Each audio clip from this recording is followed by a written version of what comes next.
નમસ્કાર દર્શક મિત્રો, સ્વાગત છે તમારું ગુજરાત ખબર ચેનલમાં। ગુજરાતમાં ભર શિયાળે માવઠું વરસ્યું છે। એક તરફ હવામાન ખાતું તેમજ જાણીતા હવામાન નિષ્ણાત અંબાલાલ પટેલ દ્વારા ગુજરાતના વાતાવરણમાં પલટો આવવો અને વરસાદ વરસવાની આગાહી કરવામાં આવી હતી। જો કે તે આગાહીના પગલે ગુજરાતના વિસ્તારોમાં માવઠું વરસ્યું છે। ગઈકાલે કચ્છમાં નારાયણ સરોવર, વર્માનગર, ગોહર સહિતના વિસ્તારોમાં વરસાદી છાંટા વરસ્યા હતા। પાકિસ્તાન ઉપર સર્જાયેલ કોલ્ડ ફ્રન્ટ કચ્છ તરફ આવતા વરસાદ શરૂ થયો હતો। જોકે મહેસાણા જિલ્લામાં પણ વાતાવરણમાં અચાનક પલટો આવ્યો હતો, જેમાં શહેર સહિત આસપાસના ગ્રામ્ય વિસ્તારોમાં કમોસમી વરસાદની છાંટા તેમજ કેટલાક વિસ્તારોમાં હળવા વરસાદી ઝાપટા પણ વરસ્યા હતા। જોકે આ કમોસમી વરસાદના કારણે ખેતીના પાકોને નુકસાન થવાની પણ ભીતિ છે। જોકે આવનારા 24 કલાક હજુ પણ ગુજરાતના ખેડૂતો માટે ભારે થઈ શકે છે, કારણ કે હવામાન નિષ્ણાત અંબાલાલ પટેલ અને ગુજરાત હવામાન ખાતા દ્વારા આવનારા સમય દરમિયાન પણ હજુ પણ ગુજરાતના વિસ્તારોમાં માવઠું વરસવાની શક્યતા વ્યક્ત કરાયેલી છે। જેમાં હવામાન ખાતાની આગાહી પ્રમાણે વાત કરીએ તો ઉત્તર ભારતમાં વેસ્ટર્ન ડિસ્ટર્બન્સના લીધે ગુજરાતના કેટલાક વિસ્તારોમાં ભર શિયાળે માવઠાની શક્યતાઓ છે। હવામાન ખાતા દ્વારા ખાસ કરીને કચ્છ અને ઉત્તર ગુજરાતના ભાગોમાં વરસાદની આગાહી કરાય છે, જેમાં કચ્છ, બનાસકાંઠા અને પાટણમાં વરસાદનું યલો એલર્ટ પણ આપવામાં આવ્યું છે। જોકે રાજ્યમાં કમોસમી વરસાદના કારણે ઠંડીનું જોર પણ વધતું જોવા મળશે। આ ઉપરાંત હવામાન ખાતાએ આગામી 2 દિવસ સુધી માછીમારોને દરિયો ન ખેડવા માટે સૂચના પણ આપી છે।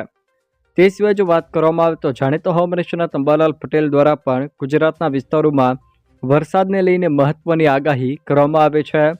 અંબાલાલ પટેલની આગાહી અનુસાર આગામી દિવસોમાં ગુજરાતના હવામાનમાં મોટા પલટાની સાથે કેટલીક જગ્યાએ માવઠું વરસશે। અંબાલાલ પટેલે જણાવ્યું હતું કે 22થી લઈને 28 જાન્યુઆરી દરમિયાન ઉત્તર ભારતમાં હવામાન ડહોળાયેલું રહેશે, જ્યારે ગુજરાતમાં 24થી 25 તારીખથી 28 જાન્યુઆરી દરમિયાન હવામાનમાં પલટો આવશે। ખાસ કરીને પશ્ચિમ સૌરાષ્ટ્રના ભાગોમાં પણ વાતાવરણમાં પલટો આવશે તેવું પણ અંબાલાલ પટેલે જણાવ્યું હતું। જોકે આગાહીના પગલે ખાસ કરીને ગઈ રાત્રિ દરમિયાન કચ્છ તેમજ ઉત્તર ગુજરાતના કેટલાક વિસ્તારો, જેમાં મહેસાણાના કેટલાક વિસ્તારોમાં વરસાદી છાંટા તેમજ કોઈક સ્થળે હળવું ઝાપટું પણ વરસ્યું છે। તે સિવાય જો મિત્રો વાત કરવામાં આવે તો હવામાન ખાતાના ડાયરેક્ટર ડૉક્ટર A.K. દાસ દ્વારા ઠંડીને લઈને પણ મહત્વની આગાહી કરવામાં આવી છે।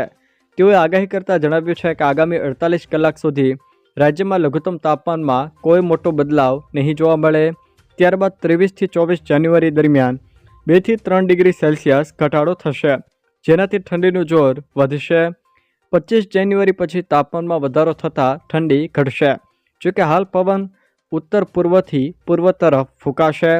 અમદાવાદમાં લઘુત્તમ તાપમાન 17 ડિગ્રી સેલ્સિયસ આસપાસ રહેવાની શક્યતા પણ હવામાન ખાતા દ્વારા વ્યક્ત કરાયેલી છે। આમ હજુ પણ આવનારા 24 કલાક દરમિયાન ગુજરાતના ખેડૂતો માટે માવઠાને લઈને ભારે રહી શકે છે।